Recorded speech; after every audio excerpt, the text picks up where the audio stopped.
Relax, you're here. And that's a clever little sign hanging above the city streets right where the urban hustle turns into the tranquility of the suburban neighborhood. And as it turns out, that spot is almost exactly in the middle of one of my favorite jogging paths, nearly halfway, which at first I found kind of annoying. I wasn't where I wanted to be, and I certainly couldn't relax with the city heat, the sun, and the miles ahead. But false advertising it was not. Here, in this context, suggests one has arrived. How can arrival feel like missing pieces and unknowns? How can it feel like there's so far to go? In the canyon of doubt, can one really be here? Yet, the more I took that route, the more the little sign became a landmark, something I looked forward to, its own little destination. A point where I could both look over my shoulder and realize how far I've come and find reassurance for the journey ahead. It was a manufactured pat on the back, a change in narrative. Because here's the deal. It's easy to feel lost in the middle, empty-handed, or in the trap of never enough. But if you step back and adjust your perspective, you see it for exactly what it is, a beautiful process. Here doesn't have to be the predetermined destination. It can be the culmination of all the steps it took you to arrive at the now. It can be the lessons learned along the way, the reassurance that while you're not done, you've overcome every obstacle up until this point. There's no reason to think you won't continue that pattern moving forward. So, relax. You're here. Perhaps here being a place of trust, the ability to look in the mirror and see your opportunities, your brilliance, your tenacity, your courage. After all, armed with those traits, it doesn't matter where you're dropped off or placed. No finish line is too far away, no mountaintop beyond you. You're here, maybe here, being that point where you can make the leap you've always wanted to make, where you can feel confident that the unknowns don't stop you, they inspire you. Here is where you see the past as proof that your limitations exist only where you decide they do. So, relax. You're here, maybe here being the point where you realize you've been selling yourself just a little bit short. The image of yourself in your head lacks the metaphorical shoes you've been wearing, outgrown. Here is where you change them for something that better suits you, where you make a contract with yourself to endure the growing pains and discomfort willingly. Here is where you willingly pick up the pace in exchange for the adrenaline rush associated with leveling up. The excitement of the wind on your face, the increased speed opening up your mind to the realization that you haven't even scratched the surface with regard to your potential. Maybe here is a reminder to simply enjoy the now. Stop thinking only about what's down the road. Realize that the future is just a fantasy about what might come, and the past is a retelling of stories that have already occurred, making your experience on this planet only right now. The culmination of right now is stacking up to comprise your entire life.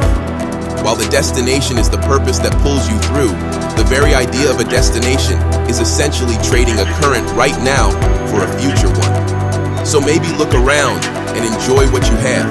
Appreciate the moment in all its glory. Relax, you're here. See whatever here means to you.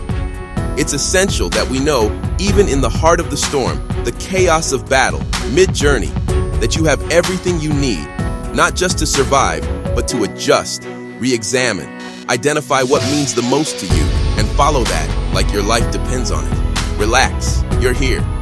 Being the inflection point that separates the past from the future, that cuts your negative self-talk and those self-imposed limitations down to the nothings that they are. For me, that sign and its message have become a reminder of the duality of life, the tightrope that I have to walk between, chasing down the dreams that pull me out of bed every morning, and simultaneously cherishing the moments that comprise the journey. Sure, it's the halfway point of my run, and sure, I have a ways to go. Celebrating now would be counterproductive. But breathe in. Look what I get to do. Look where I am. Look what I have. They say we live not for the destination, but the journey. And I think that's right. Grow into something you've yet to become, but with everything you have, appreciate who you are now. Respect that finish line, but cherish the race. When the time comes, and we've reached the end of our days, reflecting back, I think there are two successes that I'll identify as I'm reminiscing. First, I don't want to look back and feel regret for a lack of courage. I don't want to wish that I'd been bolder in pursuit of my dreams. No, I want to accomplish the unthinkable, capture the unobtainable. But second, I also don't want, when reflecting back, to realize that I never looked around and enjoyed the ride, that I didn't know what I had the entire time. When things felt like a lot, I forgot that a lot was, in and of itself, a gift. So when the pressures of life seem to consume us, the expectations overwhelm us, the story disappoints us, let's find the time to pause, take a breath, and relax, because it just might be life's way of telling us that we're here. You're not here just to get by, to check a box. No, you're here for something different. Maybe it's your desire to chase down that sunrise while the rest of the world sleeps, to embrace the difficult, the inconvenient, in exchange for that little bit of glory you'll soon feel as you pour your morning coffee and start your day. Or maybe it's your fascination with the fact that every time you ask yourself if there's more, if you have anything left, the answer always seems to be yes. And maybe that's it, that what you're capable of in a world of finitude and constraint and limitation seems to be the only thing with absolutely no bounce. The human soul undergoes a sort of transformation every time we look around at what currently is and decide it will soon be the gateway to something more. And that's life's best-kept secret, the word decide, the idea that we choose whether to accept things as they are or to change them, that we have within us the ability to push further than we've ever pushed, to find what was once only existent in our imagination. And this will always be true. You get what you seek, what you're willing to endure. And while some see this trade-off and cost far too much, others see it as the chance of a lifetime, the opportunity to give some of you so that you can grow and improve all of you. See, each footstep is far more than a point on the earth. It's a declaration, a commitment to give more than most would give, so that you can feel what only a few will feel. So, remember that when things seem trivial, when it's easier to call it a day or turn it around, that the simple act of continuing forward puts you in the minority. It's positioning you to experience life as it should be lived. You're here to both cherish the now and cash it in. Let the value of your courage compound. Let your resilience remind you just how much control you have and how much is waiting for you if only you say yes when it hurts. Move forward when the path is unclear. Believe when the possibility only exists in your head. You're here because, while it may be easier to watch life go by from the cheap seats, the risk, the sacrifice, is worth being able to look back someday down the road and know that at least you had the courage to play the game. Most often, our greatest source of pain comes not from the moment, but what we suspect that moment will mean. It's not the situation, but in how we perceive the situation. This is an idea or a concept that I connect pretty directly with fitness or running, simply because that's where, to me, it's most apparent. It screams at me. So, being that I run quite a bit, let's dive into that. Most days when I'm out for a jog or running it strictly for endurance, cardio-based, a chance to get out there and breathe or reset, think.